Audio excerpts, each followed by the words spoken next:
Bien, mis hermanos, pues nuevamente bienvenidos a nuestro estudio del 9 de octubre del 2020 y pues vamos a continuar, vamos a dar inicio. Y si ustedes recordarán, en las veces que han tenido el estudio conmigo, habíamos estado estudiando sobre, yo les hablaba de pues algo que me llama la atención, lo que nos está sucediendo en esta última década, que proponía yo la tesis que es la decadencia de lo que es el mundo occidental. Sin embargo, quiero hacer ahorita una pausa dentro de este estudio que he estado haciendo con ustedes y quiero incluir algo que también, basándome en lo que precisamente investigo para nutrir este estudio acerca de los conflictos y los problemas que nos acontecen y que estamos viendo que vivimos, pues un video me llevó a otro y un video me llevó a otro, y entonces en algún momento yo siempre ya tenía la noción que para el pueblo judío la fe en nuestro Señor Jesucristo no la comparten. Ya desde que soy yo muy joven me explicaron, ¿no?, que el pueblo judío no cree en nuestro Señor Jesucristo, o diríamos la gran mayoría, ¿no? Entonces me di cuenta que en algún momento yo, al menos en lo particular, no había yo analizado de manera profunda por qué, cuál era esa razón que nos llevara a la gran mayoría de judíos a precisamente no creer que Jesucristo es el Mesías. Y entonces lo que hice fue, y una de las cosas que tiene luego la tecnología es que tiene cosas positivas, en cuanto que luego, si sería para mí muy complicado platicar con un judío, porque al menos aquí en mi zona, pues no hay ninguno que yo vea que pueda platicar con él. Recuerdo que alguna vez, estando en la Ciudad de México, en Polanco, que es una colonia que predomina mucho las familias judías, yo ya había hablado una vez con nuestro hermano Juan Arango y le había preguntado: oye Juan, ¿dónde está una sinagoga? Yo quisiera conocer una sinagoga. Y él me dijo y me explicó. En ese tiempo me dijo muy claramente, más o menos. En esos tiempos yo, como estaba buscando trabajo, pues dejaba currículums y estaba en Polanco y dije, pues voy a aprovechar para visitar la sinagoga y conocer una sinagoga judía. Y la encontré. Efectivamente es una sinagoga muy grande.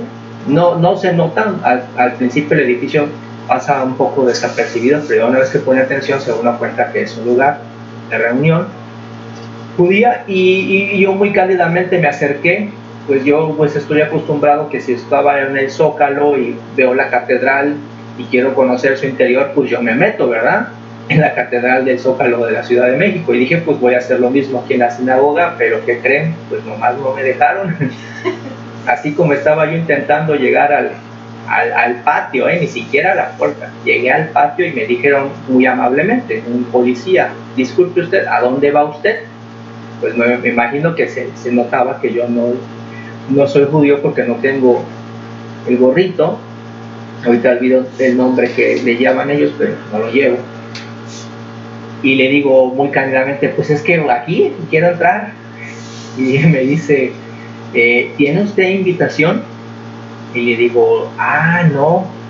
Y ya me dice él, no, lo siento joven, lo que pasa es que aquí no se puede entrar a menos que sea usted invitado por alguno de ellos.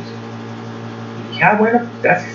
Ya no pude entrar, no pude llegar más allá del estacionamiento, ¿no? Obviamente, pues muchos de ellos estaban entrando porque me imagino que tenían una hora de reunión, ¿no? Entonces hoy quisiera, mis hermanos, presentarles, tal vez algunos de ustedes ya lo han estudiado o lo conozcan, y si no, pues para mí sería de gran utilidad que conozcan y vean un resumen de por qué el pueblo judío, la gran mayoría, no cree que Jesucristo es el Mesías. Y precisamente me voy a basar en este estudio de lo que dice el mismo judío, ¿sí? Me basé en el testimonio de un judío que precisamente explica por qué no cree que Jesucristo es el Mesías.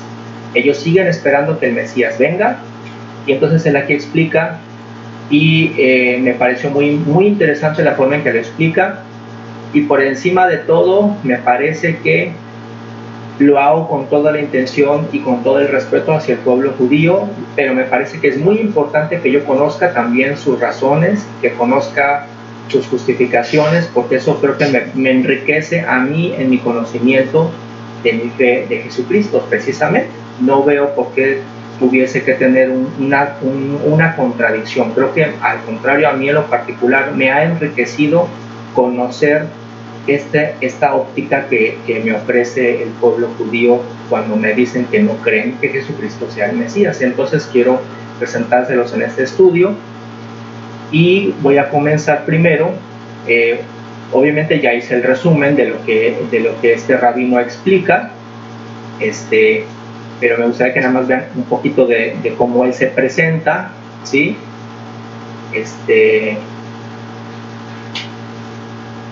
Van a ver cómo él mismo se presenta, pero voy a explicar yo aquí en resumen, ¿no? Este es el rabino de quien nos estamos basando para hacer este resumen. De hecho son dos, este es uno primero, y para el domingo que viene también me baso en una exposición más amplia que dio un muchacho también judío que vive en Israel. Él debió explicar por qué el pueblo judío no creemos en Jesús.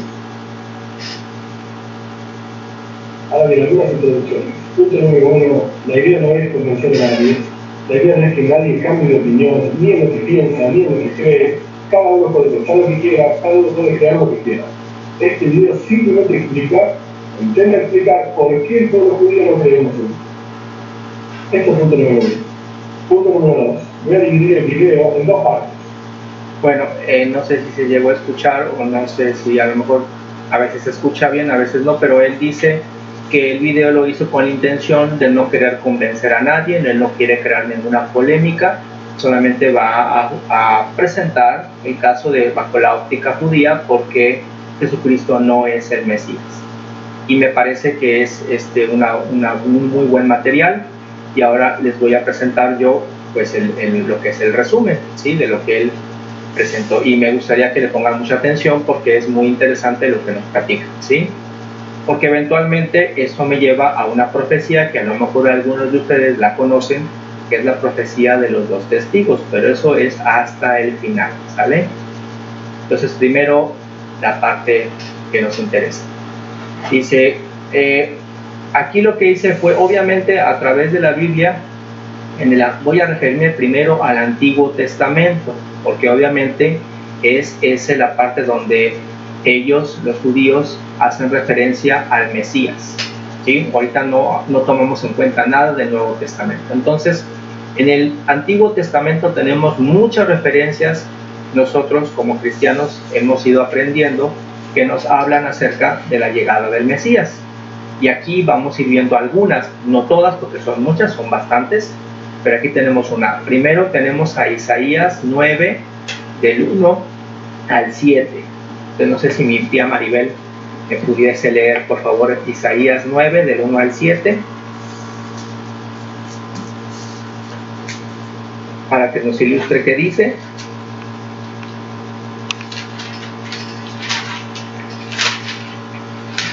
Dice: nacimiento y reinado del príncipe de la paz.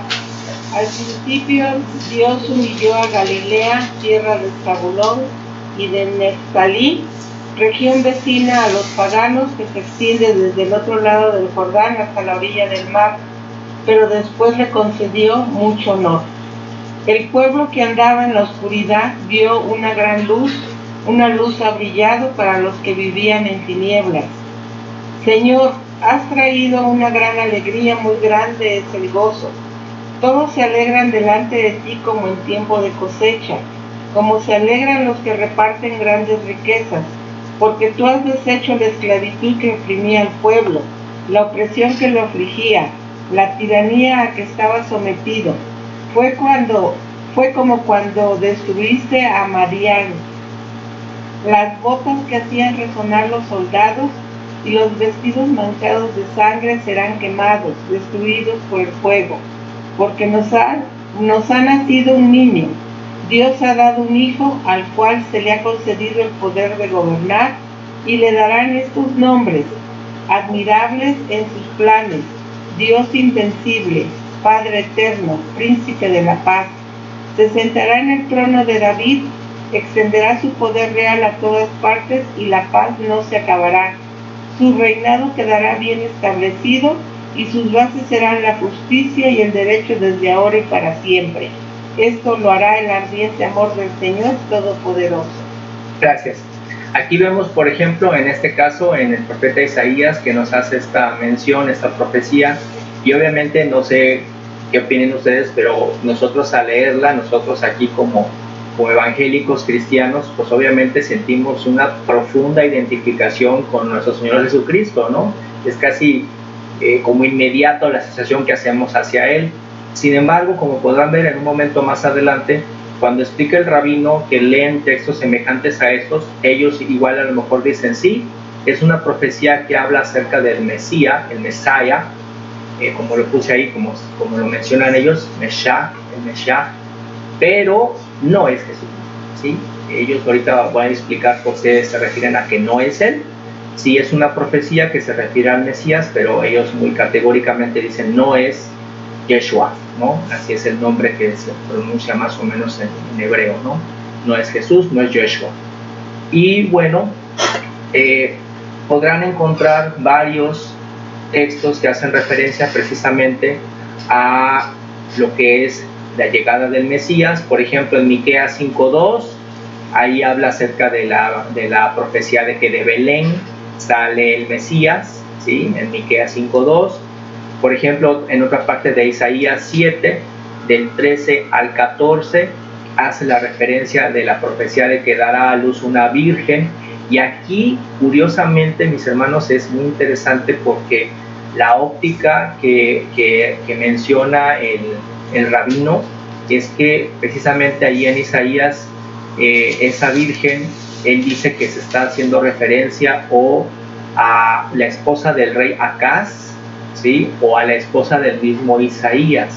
Ellos dicen que no se está refiriendo, no le ven ninguna conexión a María, ¿sí? Esa es la forma en que la óptica que ellos la interpretan, ¿no? Dice, en esa parte Isaías se está refiriendo al rey Acaz, que era un rey que en ese momento estaba muy triste, estaba muy conturbado, porque se había unido el rey de Israel del norte, que era Samaria, ¿verdad? Y se está uniendo con otro ejército y se le iban a ir encima a él, ¿no? Que estaba en Jerusalén. Y entonces el profeta Isaías fue a darle esta profecía, y entonces es lo que dice el rabino, ¿no? Que no se refiere absolutamente en nada a María, sino que está hablando de o la esposa de Isaías o de la esposa de Acaz. Y en Salmos, por ejemplo, 2, igual habla del Hijo de Dios, de su reino eterno. En Jeremías 23, a ver si vamos a ver, Janet, no sé si tengas allá la mano y si gustas me puedas leer el Salmos 2. A ver, no sé si Janet está por ahí y pueda leerme el Salmos 2. ¿2 qué? Pero de repente veo su video congelado, no sé si siga ahí. Ya lo tengo, yo lo puedo leer. Yo lo voy a leer. Creo que sí, sí.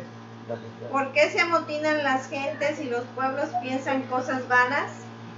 Se levantarán los reyes de la tierra y príncipes consultarán unidos contra Jehová y contra su ungido, diciendo: rompamos sus ligaduras y echemos de nosotros sus cuerdas. Y el que mora en los cielos se reirá y el Señor se burlará de ellos. Luego hablará a ellos en su furor y los turbará con su ira. Pero yo he puesto mi rey sobre Sión, mi santo monte. Yo publicaré el decreto, Jehová me ha dicho: mi hijo eres tú, yo te engendré hoy. Pídeme y te daré por herencia las naciones, y como posesión tuya los confines de la tierra. Los quebrantarás con vara de hierro, con vasija de alfarero los desmenuzarás. Ahora pues, oh reyes, sed prudentes, admitid amonestación, jueces de la tierra. Servir a Jehová con temor y alegraos con temblor. Honrar al Hijo para que no se enoje y perezcáis en el camino, pues inflama de pronto su ira. Bienaventurados todos los que en él confían. Gracias. Otra vez, nuevamente, ya no es la primera vez, hemos leído 3 salmos y en el caso de nosotros sentimos una profunda descripción de lo que es la labor de nuestro Señor Jesucristo, sobre todo el hecho cuando nuestro Padre Celestial le dice a él: tú eres mi hijo, yo te he engendrado hoy. Nos lo dice también el apóstol Pablo más adelante, ¿verdad? Y bueno, también tenemos el Jeremías, es 23 del 5 al 6, en donde habla que precisamente el Mesías viene del linaje de la tribu de David. Y bueno, aquí nada más quise poner unos cuantos ejemplos, porque realmente en la Biblia, el Antiguo Testamento tiene muchas profecías que hacen referencia al Mesías, pero bueno, quisiera continuar explicando de cómo fue que el rabino presenta sus razones del por qué no asocian a Jesucristo como el Mesías. El rabino se llama Tuvia Server y muy amablemente hizo este video. Entonces voy a hacerles el resumen rápidamente. Para comenzar, él dice que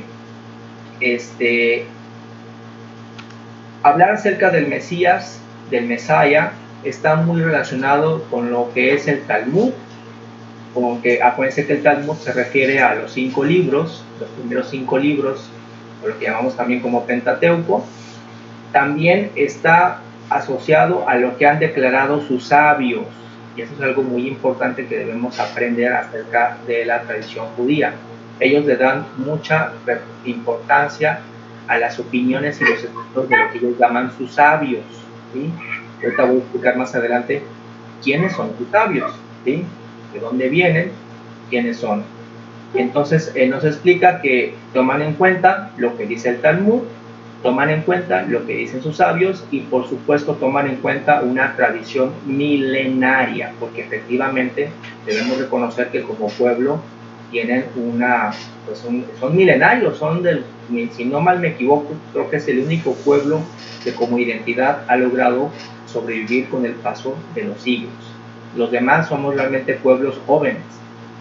Somos, por ejemplo, el caso de México, pues somos una fusión, apenas llevamos 200 años como nación, y ellos, aunque como Estado judío tienen poco tiempo, pero como pueblo tienen muchos más siglos que nosotros. Entonces eso es lo que ellos toman en cuenta para definir al Mesías, ¿sí? Ahorita no hablemos de Jesús, definamos simplemente lo que ellos consideran quién es el Mesías. El Talmud, que son los 5 libros primeros de la Biblia, y bueno, también de los profetas, perdón, y todos los demás libros del Antiguo Testamento, lo que dicen los sabios y su tradición milenaria. Y después él, en el video, esta es la primera parte de donde explicaba esto que acabo de mencionar, y la segunda parte del video él mencionaba cómo considera que los textos que usamos nosotros los cristianos para referirnos al Mesías, él menciona que realmente nosotros los estamos poniendo como que a la fuerza, ¿no? Pero bueno, voy a llegar más adelante a ese ejemplo y por qué dice eso. Entonces, él dice y explica que en el judaísmo todo tiene una ley, y para el judío todo tiene una ley. El origen es la ley. Por supuesto, se origina en la ley que Moisés entregó al pueblo. Y en esa ley se establece muy claro cómo debes de pensar, cómo debes de hablar, cómo debes de actuar y hasta cómo debes de comer. O sea, todo lo que el judío hace, desde que abre sus ojos hasta que los vuelve a cerrar, está dictado por la ley, ¿sí? La ley de Moisés. Entonces, tenemos entonces el origen de la ley, que sería el Torah o la Torah, ¿verdad? Que se origina desde ahí. Y la Torah pasó, ¿sí? Nos habla aquí el rabino,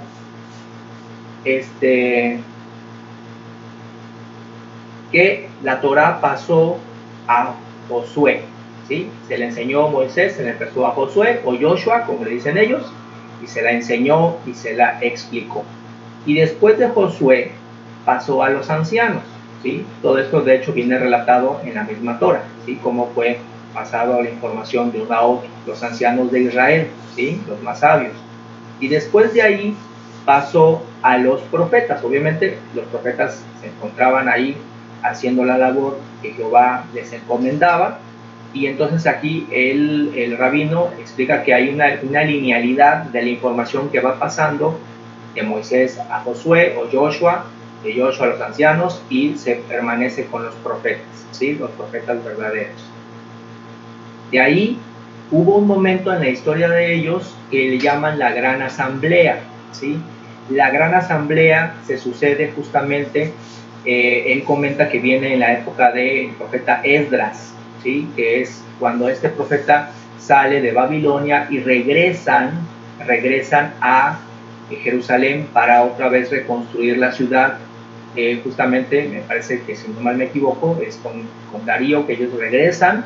Se cumple después de haber estado en prisión con Nabucodonosor, regresan, y entonces esa gran asamblea de la cual forma parte el profeta Esdras, ellos son los que deciden los libros que empezarán a formar parte de lo que ya es la Torah, ¿sí? Ellos empiezan a decidir, pero aquí lo que yo voy entendiendo es que el rabino habla que también no nada más está la parte escrita, que es la que nosotros conocemos, sino también se va incluyendo la parte oral. Habla de una tradición oral que para ellos es muy importante y se empieza a formar en la Gran Asamblea. De ahí, él me explica que, por ejemplo, se originó después de esta asamblea lo que serían los 7 preceptos rabínicos, y para no entrar en detalle, solamente nos lo resume. Dice que son, creo que ahí él comete un error en la suma, porque dice que son 613, pero realmente, como está compuesto de 258 leyes que te dice lo que debes hacer, y 365 leyes que te dice lo que no debes hacer, ¿sí? Eso es lo que forma parte de todas las leyes que debe de entender un judío. Y juntas, él daba el número de 613, pero pues no me coincide, así es que pues yo me atreví a ponerle que creo que son en realidad 623 leyes, ¿sí? Ustedes se dan cuenta, mis hermanos, de eso de que estamos detallando. Nosotros aquí en nuestra doctrina hablamos de 10 mandamientos, y Jesucristo nos habla precisamente, los 10 lo resume en uno y nos habla de otro más. ¿Se dan cuenta el contraste aquí con el caso del judaísmo, que habla de 623 leyes? ¿Ustedes consideran que tendrían que aprenderse 258 leyes para saber qué tienen que hacer y 365 para saber qué no tienen que hacer? ¿Lo valoran? ¿Lo consideran? Bueno, para que vean que esto forma parte dentro de la tradición judía.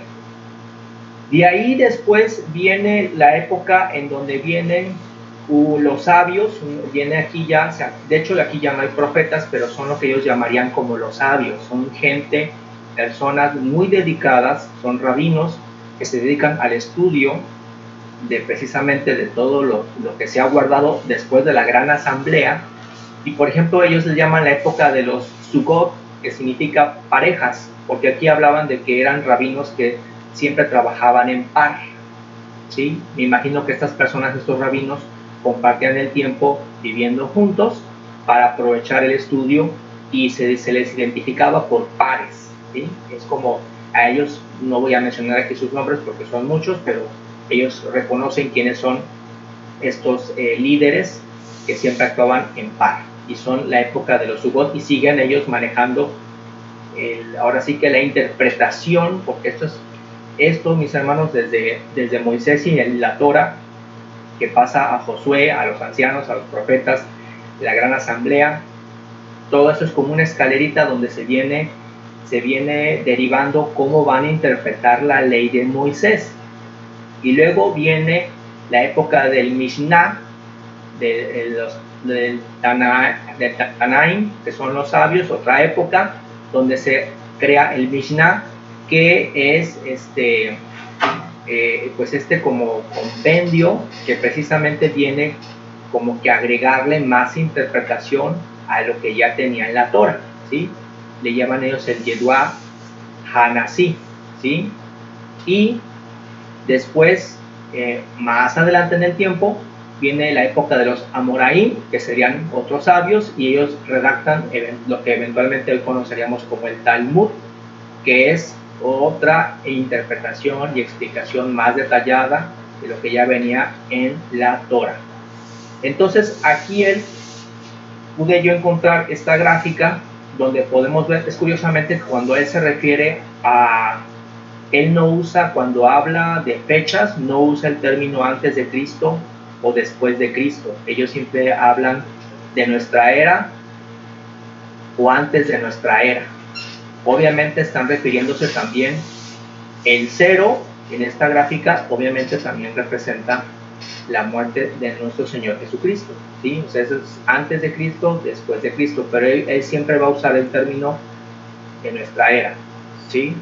Entonces, aquí vemos que la época de los Sugot, que fueron los que trabajaban en pares, fueron de los 200 años antes de nuestra era, ¿sí?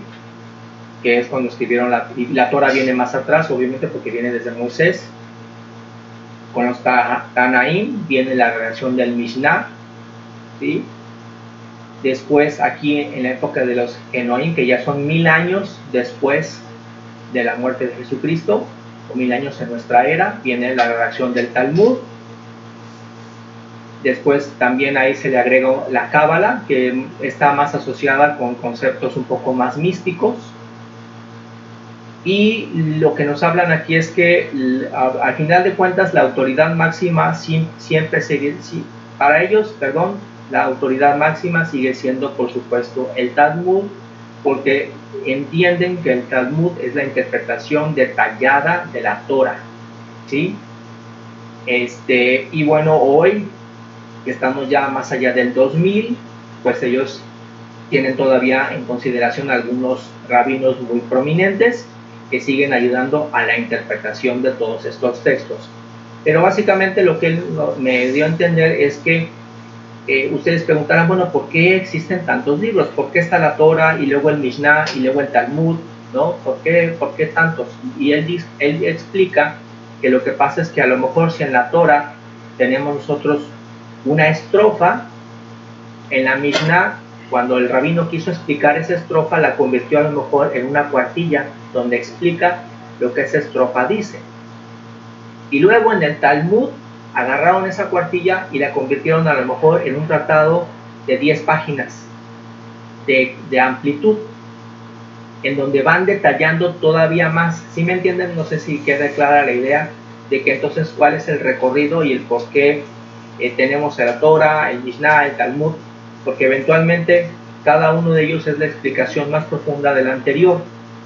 Y obviamente ellos dicen que no es que le estén agregando nada, no están agregando nada, solamente lo están desmenuzando más, y que los estudiosos que se hicieron a la labor de hacerlo, pues están bajo el juramento de que están con la buena fe y la buena intención de interpretar cada vez mejor lo que en realidad quiso decir Moisés, que es en realidad lo que quiso decir Dios. Entonces, una vez que he explicado toda esa trayectoria, él dice, ¿qué es lo que dicen nuestros sabios? Cuando él habla acerca del Mesías, siempre va a decir, ¿qué dicen nuestros sabios? Por eso no es tanto que diga, ¿qué dice Moisés? ¿Por qué para ellos es válido que diga, ¿qué dicen nuestros sabios? Porque en la visión de ellos, la labor académica de los sabios está fundamentada en la buena fe y en la guía, como ellos lo mencionarían, de parte de Dios, de que no han cometido errores, de que cada vez que lo han interpretado mejor, lo interpretan con más detalle. Entonces la pregunta es, ¿qué dicen los sabios del Mesías? ¿Cómo debe ser el Mesías? Dice él, ¿cómo nos dicen nuestros sabios que el Mesías lo vamos a identificar para que no nos engañe? Entonces, primero él pone estas características, que el Mesías cuando exista, él va a retornar el reinado de David, ¿sí? Va a hacer que nuevamente exista un rey en la tierra, representante del linaje de David, que sería él mismo, para reinar la tierra. Número 2, deberá de construir el tercer templo, porque ya ha habido 2 templos, el segundo se destruyó precisamente después de la época de Jesucristo, por lo tanto, Hoy no hay ningún templo. Hoy, si ustedes observan en Jerusalén, solamente se encuentra una muralla y hasta donde sé, creo que esa muralla es una muralla externa de lo que sería el atrio del templo, porque no es una muralla del templo, es simplemente una muralla que pertenecía a la colindancia del patio, ¿sí? Entonces el Mesías, cuando venga, debe de construir el tercer templo. 3, juntará a todos los judíos del mundo, los va a juntar, ¿sí? Los va a hacer que estén todos juntos, que lleguen todos a Jerusalén y que ahí se junten. 4, va a restablecer todas las leyes que se cumplan, todas las leyes de la Torah y del Mishnah y de y lo que he mencionado. Él va a hacer que se viva, pero como él dice, ahorita no las podemos cumplir porque no tenemos rey. Hay leyes que no las hacemos porque no tenemos templo. Entonces, para poder hacer esas leyes realidad, necesitamos un templo, necesitamos un rey, necesitamos un sumo sacerdote, y como no lo hay, no lo podemos cumplir. Entonces el Mesías, cuando venga, va a restablecer todas las leyes para que todo el mundo se vuelva al judaísmo y cumpla las leyes de la Torah. Ahí, bueno, ya me adelanté, deberá de haber un rey y sumo sacerdote, ¿sí? No sé si hasta aquí tiene alguien alguna pregunta. ¿Sí voy claro o voy muy rápido? ¿Sí? Bueno, a ver. Seguimos. A ver, no, espérate, es que como que entiendo que como que ellos son los únicos que existen. Bueno, Pues sí, ¿no? vamos a seguir, permíteme terminar su presentación del rabino, ¿no? Que ahorita me da... Bueno. Acuérdense que aquí él está explicando lo que, de acuerdo como él dice, lo que dicen nuestros sabios de cómo debe ser el Mesías, y entonces él toma por fe de que si los sabios dicen que estas son las características, los sabios lo tomaron a su vez de lo que dijo Moisés, y por lo tanto está bien dicho, ¿sí? O sea, por eso toman ellos es como si yo creo en ti. Bueno, tal vez el ejemplo no esté bien dicho, pero es como si yo dijera, yo creo en la licenciada Mercedes porque ella se lee el diario oficial de la Federación, y yo sé que el diario oficial de la Federación se emite y se redacta como debe ser por las leyes mexicanas, no sé, y así es como que yo confío en ella, ¿no? Porque sé que no tengo que ir a leer la ley original porque sé que ella me lo está explicando bien, ¿no? Entonces, las características del Mesías también, explica él que no hace milagros, el Mesías no hace milagros, debe ser descendiente directo del linaje de David, va a cumplir, ese Mesías va a cumplir toda la Torah, tanto la tradición oral y la tradición escrita. Él mismo va a encarnar todas las tradiciones de la Torah y del Mishnah, va a pelear por el honor de la Torah y del Mishnah. O sea, no pelearse con la gente físicamente como tal, sino pelear para que la gente cumpla la Torah y cumpla el Mishnah, ¿sí? Es lo que va él a hacer. Y por supuesto todo lo demás. Ya va a retornar el reino de David, va a construir el templo, va a juntar a todo el pueblo judío, va a establecer todas las leyes y va a establecer un sumo sacerdote y un rey en Israel, Jerusalén. Eso es lo que debe tener el Mesías. Si lo tiene, es. Si no tiene, no lo es. Entonces vamos a ver qué tiene Jesucristo. ¿Qué características tiene Jesús? Vamos a ver, aquí tenemos estas características, las acabo de sacar yo. Entonces él dice, el rabino, cuando Jesús estuvo en la tierra, ¿hizo que retornara el reinado del rey David? Sí. No. Cuando Jesús estuvo en la tierra, ¿se construyó el tercer templo? No. Cuando estuvo Jesús en la tierra, ¿juntó a todo el pueblo judío? No, dice él, es más, lo esparció por todo el mundo.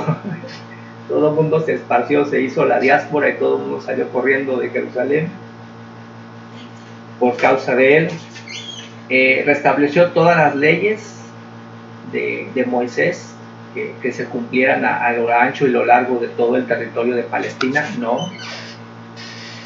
Restableció que hubiese un rey y un sumo sacerdote fiel a la casa de Jehová. No.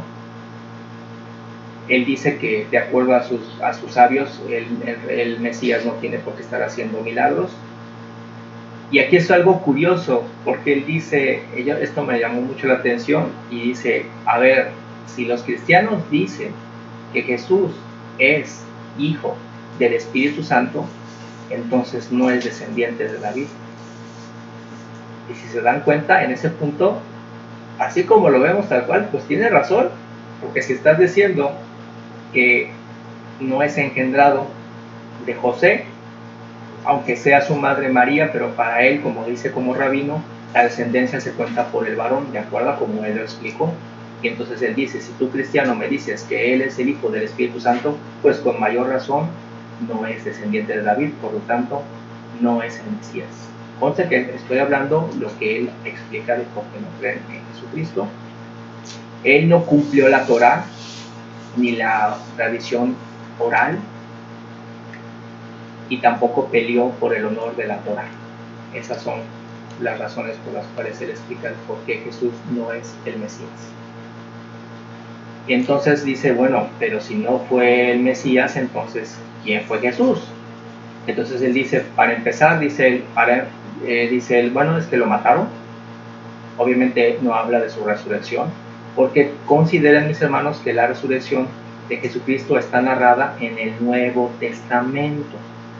Y acuérdense que el Nuevo Testamento no lo leen. Acuérdense, eso es muy importante.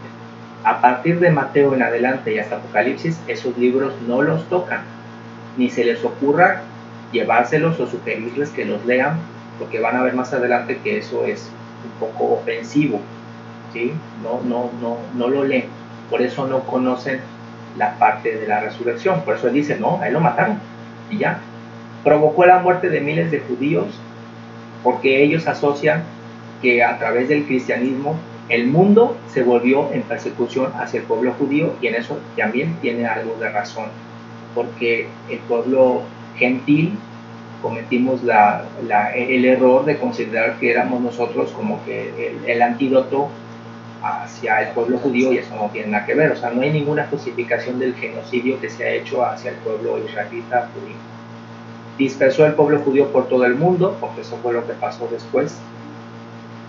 Quiso cambiar la Torá, porque efectivamente pareciera que las acciones de Jesucristo van en contra de, pues nosotros lo vemos, lo leemos en todo lo que nos narra Mateo, lo que nos narra Lucas, lo que nos narra Marcos, que se enfrentaba a los rabinos, se enfrentaba a los sumos sacerdotes. Entonces efectivamente parece que va en contra de todo lo que está establecido por Moisés. De hecho, él de eso lo acusaban. Si ustedes ponen en detalle, tal vez por eso ahora, con esta narrativa del rabino, me queda más claro por qué había tanto recelo y odio que se volcaba hacia Jesucristo por las acciones que hacía por parte de los sacerdotes y rabinos de la época, ¿no? Y ellos dicen, no tiene nada que ver con Moisés, este hombre, esta persona. Entonces, inclusive él en este video habla y dice que para ellos, quién es Jesús y quién es Mahoma, pues simplemente son personas justas, personas honorables, que hablaban acerca de la justicia, pero que en realidad su labor es que todos nosotros, el pueblo gentil, ahora conozcamos sobre el Mesías. O sea, dice él, gracias a su labor, aunque ellos no son el Mesías, pero por lo que hicieron, ahora el pueblo gentil conoce quién es el Mesías. O sea, conoce la palabra Mesías, perdón. Y entonces, por lo tanto, estamos todos esperando a que llegue el Mesías. Y bueno, ya después él habla de las profecías que se encuentran, habla de las que están en el Viejo Testamento, nada más, ¿sí?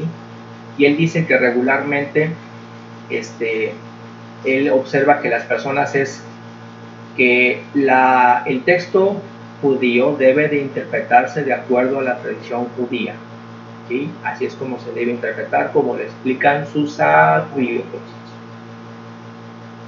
De otra manera, si nosotros los cristianos tomamos el texto y lo leemos solito, lo que en realidad estamos haciendo es forzarlo a nuestra óptica y visión de nosotros. Eso es lo que él explica de por qué, aunque le leen, por ejemplo, los textos que hemos leído ahorita nosotros, él dice, pues no, ahí habla de que viene el Mesías y sus características, pero en ninguna parte yo veo que diga que se está refiriendo a Joshua, ¿sí? En ninguna parte. Tú eres el que como cristiano lo estás queriendo ahora sí que amoldar a tu visión, ¿no? Y aquí en Isaías 53 dice así: Isaías se refiere a que los pueblos de la tierra piensan que el pueblo judío, porque en Isaías, a ver, búsquenlo, Isaías 53, por favor, porque este es un texto es un capítulo muy interesante. Isaías 53. ¿Desde qué versículo? Desde el primero. A quienes ha revelado el Señor su poder, el Señor quiso que su siervo creciera como planta tierna, que hunde sus raíces en la tierra seca. No tenía belleza ni esplendor, su aspecto no tenía nada atrayente. Los hombres lo despreciaban y lo rechazaban. Era un hombre lleno de dolor, acostumbrado al sufrimiento, como alguien que no merece ser visto. Lo despreciamos, no lo tuvimos en cuenta, y sin embargo él estaba cargado con nuestros sufrimientos, estaba soportando nuestros propios dolores. Nosotros pensamos que Dios lo había herido, que lo había castigado y humillado, pero fue traspasado a causa de nuestra rebeldía, fue atormentado a causa de nuestras maldades. El castigo que sufrió nos trajo la paz, por sus heridas alcanzamos la salud. Todos nosotros nos perdimos como ovejas, siguiendo cada uno su propio camino, pero el Señor cargó sobre él la maldad de todos nosotros. Fue maltratado, pero se sometió humildemente y ni siquiera abrió la boca. Hasta ahí está. De todos modos, les sugiero que lean todo el capítulo, todo Isaías 53, porque él cuando lo lee menciona que un cristiano le dijo que ese capítulo, Isaías 53, hace referencia del sacrificio de Jesucristo. Y entonces el rabino explica que dice no, ese versículo de Isaías 53 lo que explica es el sufrimiento del pueblo judío. Así es como él lo ve, esa es su óptica. Él dice que ahí está hablando en profecía de todo el sufrimiento que el pueblo judío tiene a causa de la maldad de los pueblos gentiles. Que nosotros los gentiles somos los que oprimimos, lastimamos y sobajamos al pueblo judío pensando que Dios los había abandonado a ellos y que en realidad no es así. Que el pueblo judío es la salvación de toda la humanidad, ¿no? Entonces, él hace referencia a que ahí no está hablando de Joshua o del Mesías, sino que está hablando del pueblo judío. Por eso aquí lo expliqué, ¿sí? Y esa es parte de su visión. En Isaías 7, ya lo había yo explicado, que cuando habla acerca de que van a ser un niño y pondrás a su nombre Emanuel, que es la profecía de Isaías, es porque se está refiriendo a una de dos, al hijo de Acaz, que es el rey malvado que estaba a punto de ir a la guerra, o al hijo de Isaías, porque de hecho el hijo de Acaz que le sucedió después fue un rey bueno de Israel que hizo bien las cosas. Entonces, y él dice, para concluir en esa parte, dice, para nosotros el Mesías que apenas va a llegar, tiene dos formas de llegar. Una, si nosotros no hacemos nada como pueblo judío, si nosotros no nos portamos bien y no hacemos nada, no nos mejoramos en nuestra forma de seguir la Torá y el Mishnah, y entonces el Mesías va a llegar de forma muy lenta, ¿sí? Como hace la referencia de la profecía que dice que va a llegar en un asno. Entonces dice, va a llegar de forma lenta y sabrá Dios cuándo llega. Pero si nosotros, dice el rabino, si nosotros nos aplicamos, nos ponemos a obedecer la ley de Dios al 100%, a cumplir el Mishnah y la Torah y todo, y Dios se complace en nosotros, entonces Él enviará al Mesías, lo va a enviar rápido y lo va a enviar con poder y va a venir desde las nubes, ¿sí?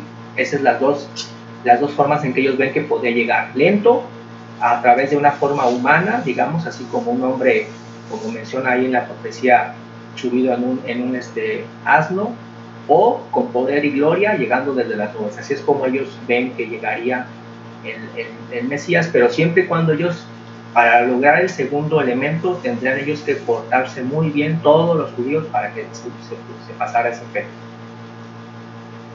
Ahora, ya casi para concluir, a ver, ¿quién de ustedes, porque bueno, sabemos que el pueblo de Israel y el pueblo judío existe desde hace muchos siglos, pero la nación de Israel como Estado, nación moderna, ¿cuándo se fundó? ¿Cuántos años tiene?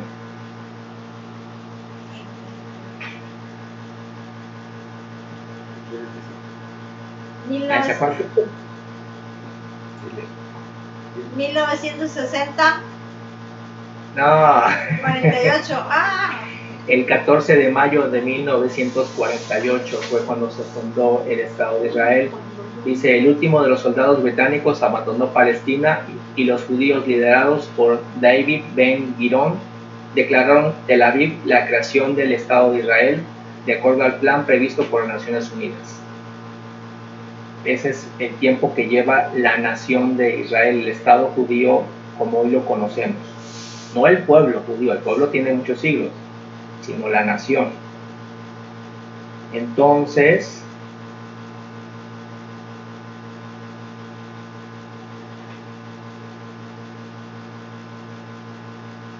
tiene 72 años, ¿sí?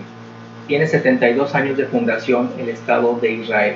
De hecho, si ustedes conocen y leen cómo se fundaron, tuvieron que pelear una guerra que le llamaron la Guerra de los 6 días, porque todas las naciones de la región, entre árabes y egipcias, se les unieron en contra y ellos pelearon para lograr su soberanía. Ahora, mis hermanos, aquí voy a concluir, pero para el domingo voy a agregarle a esta presentación de este rabino esta plática que hace este muchacho que están viendo ahorita, que no les diré todavía quién es ni cómo se llama, porque él también habla y explica por qué la mayoría de los ciudadanos en Jerusalén no creen en Jesucristo. De hecho, aquí esta es una gráfica actual y él menciona que solamente el 0.3 de los judíos que viven en Jerusalén, del 99.7% del total, solamente ellos creen en Jesucristo, ¿sí?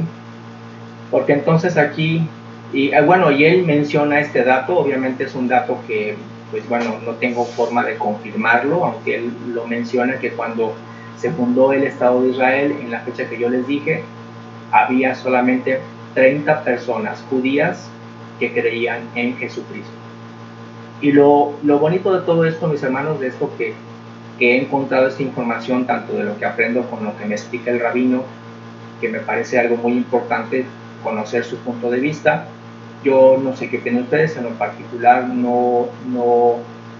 obviamente yo coincido con él, no se trata de que me convenza de nada, ni yo tampoco trataría de convencer a ningún judío a la fuerza de que piense lo contrario.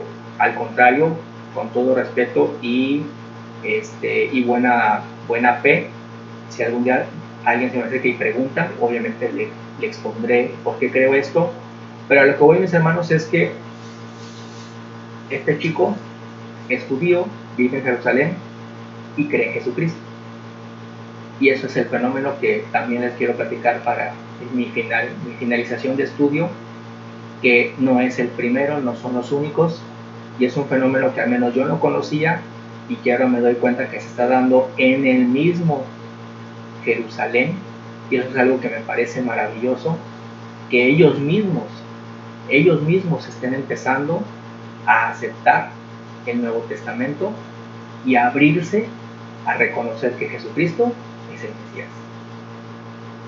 Y no es por labor de nosotros los gentiles hacia ellos, sino que ellos mismos nos van a narrar qué pasó y por qué se dieron cuenta que efectivamente a quien nosotros llamamos Jesús o Yeshua, que lo conocemos de hace muchos años, ellos se dieron cuenta que era precisamente su rey, que siempre ha sido su rey. Y eso me gustó mucho la presentación que hace este muchacho, porque precisamente él te lo está diciendo, él como judío que vive en Jerusalén, y que te está diciendo, me doy cuenta que los gentiles tenían un tesoro y que ahora puede ser parte de nosotros también. O sea, ¿qué nos habíamos, no sé si decirlo así, como decir qué nos habíamos perdido y en dónde fue donde nos perdimos? Pero él explica, y me parece muy interesante, y eso se lo voy a resumir el domingo, porque él como judío explica qué fue lo que pasó con su pueblo y por qué cree que durante muchos años se rehusaron a la idea de que Jesucristo pudiese ser el Mesías, ¿no? Y escuchando a los dos, a mí en lo particular, escuchando al rabino y escuchando a este muchacho, porque es muy diferente contar la forma en que nosotros hemos conocido a Jesús aquí en México. A nosotros aquí nadie nos ha perseguido. A este muchacho por pertenecer a este grupo tan chiquito de gente que está en Jerusalén y que cree en Jesucristo, hay unos rabinos, no todos, pero hay unos rabinos que le han puesto precio a la cabeza del muchacho. O sea, así de fuerte se llevan las reacciones en Jerusalén, porque él vive ahí. Y entonces hay fuerzas, pues como en todo, ¿no? No son muy tolerantes y les están diciendo que pues los quieren muertos, porque no les gusta la idea de que se predique a Jesucristo en Jerusalén. Y entonces, pues esa es parte de la temática que les quiero platicar también entre el domingo y el siguiente miércoles, para que tengan ustedes esa información y vean que este fenómeno a mí me parece muy padre, muy, muy interesante, porque de hecho yo lo tengo siempre muy presente. Obviamente es una hipótesis de que precisamente Jesucristo dijo, ¿no? De hecho él lo menciona cuando dijo, no me volverán a ver, y eso se lo dijo a ellos. No sé si alguien se sabe el resto de la frase.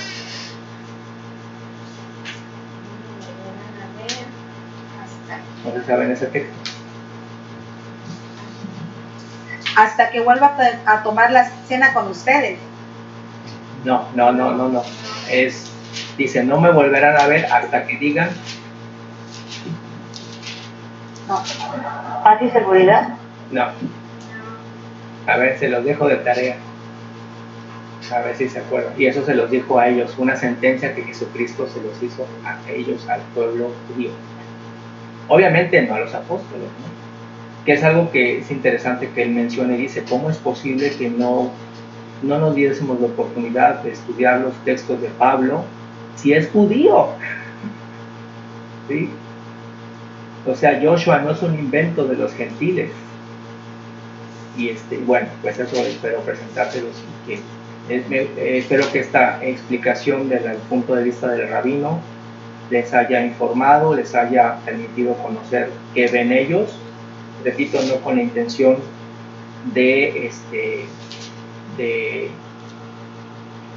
no nos estamos burlando de ellos, no nos estamos criticando, sino es importante conocer qué han visto, por qué tienen esa percepción, y me parece que a mí en lo particular me complementa, porque entonces me permite entender qué ha pasado con esta parte del pueblo que eventualmente sabemos que son el pueblo de Dios. Y nosotros estamos injertados con ellos, somos el injerto, ¿no? Pero sabemos efectivamente que tenemos siempre que poner atención qué le pasa a ellos, porque ellos son como el termómetro del mundo, ¿sí? Siguen como dice Jehová, en una parte dice, yo voy a dejar un remanente de Israel, o sea, no los voy a abandonar, y nunca los ha abandonado. Y miren que les ha pasado de todo, de gentiles les hemos pegado con todo, y Dios les permite permanecer, así como estoy seguro que lo hará con todas aquellas personas que precisamente se acerquen al Evangelio y a la promesa, ¿no? Bueno, pues eso ha sido todo. Oye, Saúl, ¿será este? Porque les digo, no me verán de ningún